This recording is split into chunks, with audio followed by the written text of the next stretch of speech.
नमस्कार दोस्तों, आप सभी का स्वागत है आपके अपने YouTube channel study with Ranjeet में।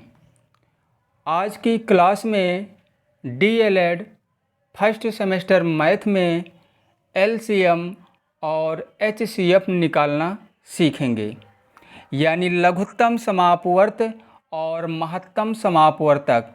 लघुत्तम समापवर्त को इंग्लिश में कहते हैं लीस्ट या लोवेस्ट कॉमन मल्टीपल, और महत्तम समापवर्तक को कहते हैं हाईएस्ट कॉमन फैक्टर।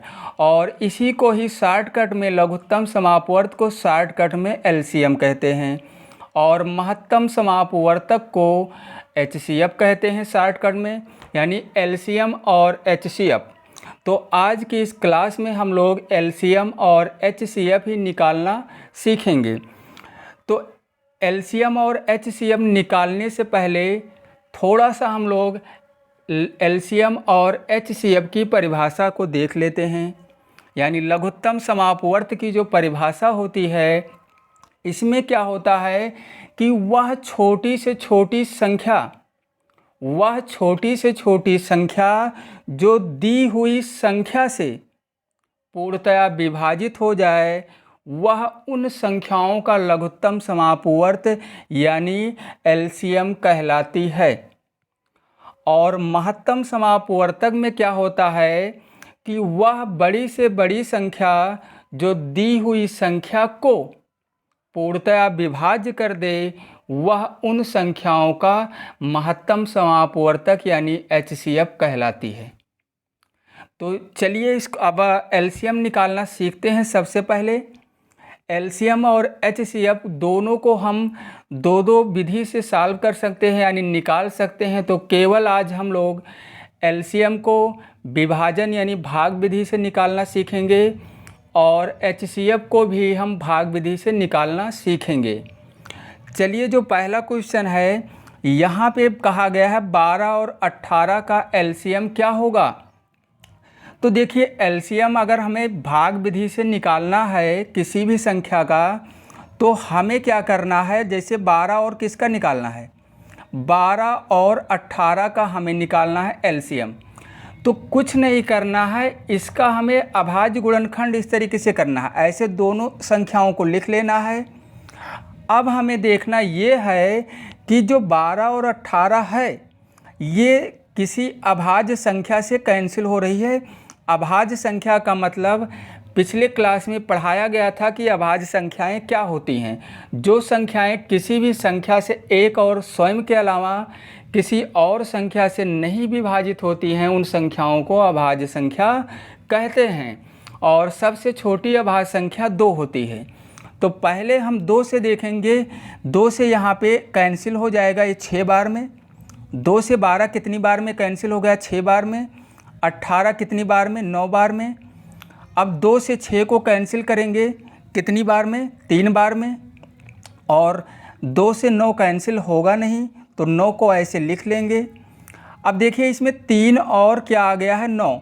इसका मतलब ये हुआ कि 3 और 9 ये दोनों संख्याएं 2 से विभाज्य नहीं हैं। इसका मतलब 2 के बाद कौन सी अभाज्य संख्या आती है, 3।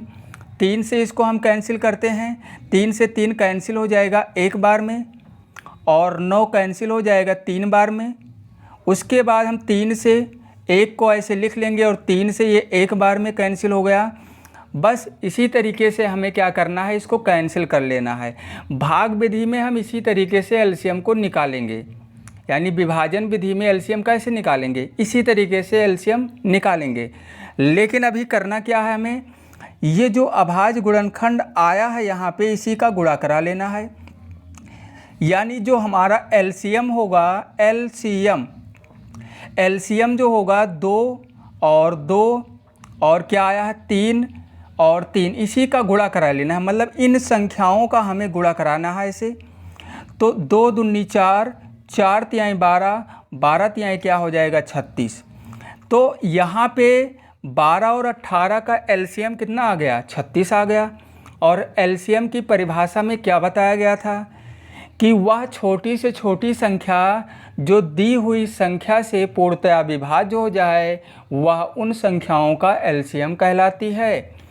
तो देखिए 12 से भी 36 विभाज्य है, 12 तिहाई 36, 18 से भी विभाज्य है, 18 से भी कट जाएगा 36, 18 दूना 36। इससे छोटी कोई संख्या और नहीं है जो 18 और 12 दोनों से विभाज्य हो जाए। ध्यान दीजिए यहाँ पे 36 से छोटी ऐसी कोई संख्या नहीं है जो 12 और 18 दोनों से विभाज्य हो जाए। इसका मतलब जो हमारा एलसीएम आया है कितना आया है 36। तो भाग विधि से यानी विभाजन विधि से एलसीएम को हम इसी तरीके से निकालेंगे। चलिए दूसरे क्वेश्चन में भी एलसीएम निकालते हैं। यहाँ पे 3 संख्या है, पिछले क्वेश्चन में 2 संख्याओं का निकाला गया था और यहाँ पे कितनी संख्याएं हैं, यहाँ पे 3 है। कौन कौन? 16, 24 और क्या है 36। तो हमें क्या करना है, उसी तरीके से यहाँ भी कैंसिल करेंगे। पहले 2 से कैंसिल करेंगे, ये 8 बार में 16, ये 12 बार में, 24 12 बार में और 36 कितनी बार में 18 बार में। 2 से 8 को कैंसिल करेंगे तो ये 4 बार में कैंसिल हो जाएगा, ये 6 बार में और ये 9 बार में। और 2 से अगर हम 4 को कैंसिल करेंगे तो ये 2 बार में कैंसिल हो जाएगा, कितनी बार में 2 बार में और ये 3 बार में। और 9 कैंसिल होगा नहीं, इसको हमें लिख लेना है। उसके बाद 2 से 2 एक बार में कैंसिल हो गया और 3 और 9 को हमें क्या करना है, लिख लेना है। उसके बाद अब यहाँ पे ये संख्याएं 2 से नहीं कैंसिल होंगी तो 3 से करेंगे। 3 एकम 3 और 3 से ये 3 बार में और यहाँ पे 3 को 3 से कैंसिल किया गया तो 1 आ गया। यानी जो एलसीएम आएगा हमारा कितना आएगा, एलसीएम इन अभाज्य गुणनखंडों का हमें गुणा करना है। 2 कितनी बार यहाँ पे आ गया है, 4 बार। 2 ऐसे लिखना है, 2 गुणे में 2 और गुणे में 2।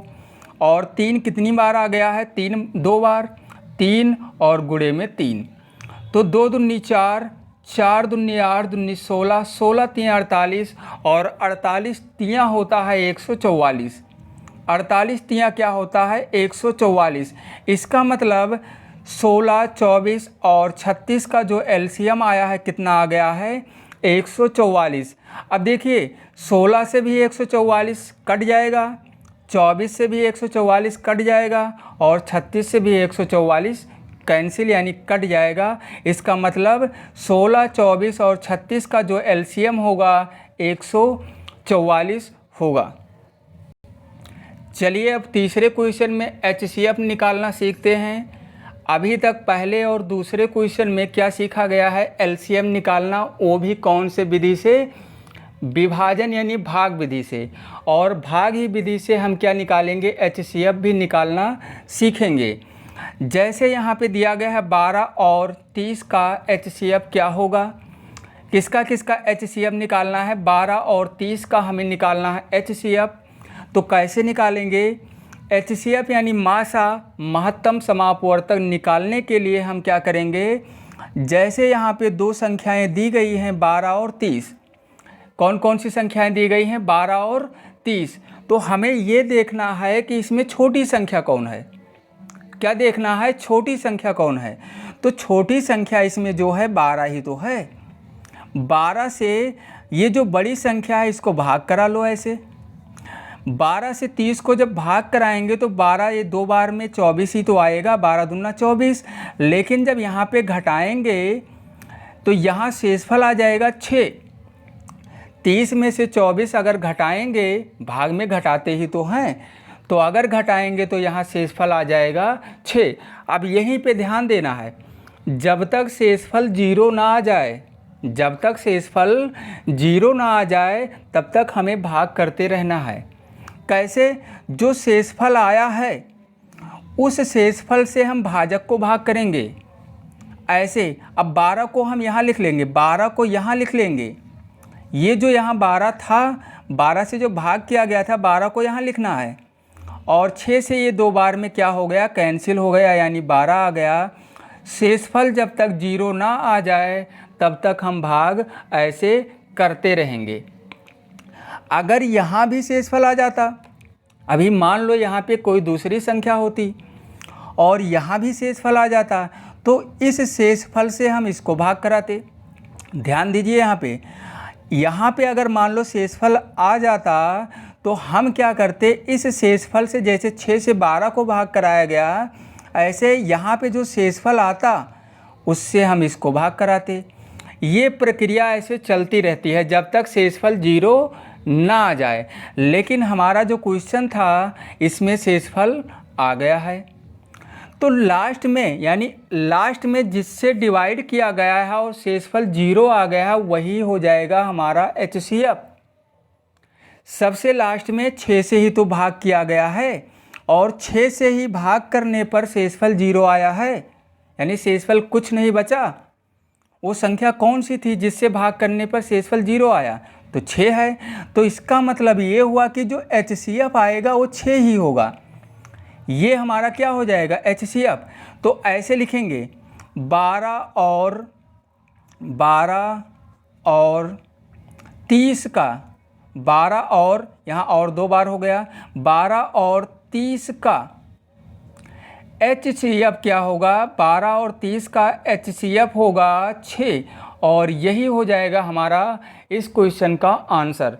तो HCF बहुत ही आसान होता है भाग विधि से, मतलब इस विधि से अगर हम HCF निकालेंगे तो बहुत ही आसान होता है और आराम से और कुछ ही समय में हम HCF निकाल सकते हैं। चलिए क्वेश्चन और लेते हैं HCF का, और उसमें भी HCF निकालते हैं। बस अंतर यही है कि पिछले क्वेश्चन में 2 संख्या ली गई थी और इस क्वेश्चन में हम 3 संख्या लेते हैं। जैसे यहाँ पे 8, 36 और 96 का क्या निकालना है, HCF। पिछले क्वेश्चन में 2 ही संख्या थी तो छोटी वाली से हम बड़ी वाली में भाग करा दिए थे और वैसे ही हम HCF निकाल लिए थे। लेकिन यहाँ पे ऐसा नहीं होगा, क्यों? क्योंकि यहाँ पे 3 संख्याएं हैं, 3 संख्याएं 8, 36 और 96। तो सबसे पहले हम 2 ही संख्याओं का HCF निकालेंगे, और वो 2 संख्या कौन सी होगी, वो 2 संख्या होगी जो सबसे छोटी है और उससे जो बड़ी है। जैसे यहाँ पे सबसे छोटी संख्या 8 है और उससे बड़ी संख्या क्या है, उससे बड़ी संख्या क्या है 36। तो हम क्या करेंगे, उसके लिए हम 8 से भाग कराएंगे 36 में। तो 8 से जब भाग कराएंगे 36 में तो 8 चौके के हो जाएगा 32, और घटाएंगे तो 4 बचेगा, और 4 से भाग कराएंगे 8 में तो ये 2 बार में कैंसिल हो गया, 2 बार में कैंसिल हो गया। इसका मतलब 8 और ऐसे लिखेंगे 8 और 36 का HCF कितना आ गया, 4 ही तो आया, 4 ही तो आया है इसका HCF। अब 4 और 96 मतलब जो HCF इन दोनों का आया है उससे हम भाग कराएंगे तीसरी वाली में, 4 से भाग करा लेंगे 96 में, 4 दूनी 8, 1 बचेगा, 6 उतारेंगे और ये तो यहीं पे कैंसिल हो गया, 4 चौके 16 आ गया। मतलब अब हम क्या लिखेंगे, 8, 36 और 96 का HCF कितना होगा, 4 होगा। तो HCF में यही बताया गया था कि वह बड़ी से बड़ी संख्या जो दी हुई संख्या को पूर्णतः विभाज्य कर दे वही उन संख्याओं का HCF कहलाती है। तो 4 से 8 भी विभाज्य हो जाएगा, मतलब कट जाएगा, 36 भी और 96 भी। इसका मतलब हमारा जो आंसर आया है 4, यही इन तीनों संख्याओं का HCF होगा। तो आज की इस क्लास में बस इतना ही, और फिर मिलते हैं अगली क्लास में।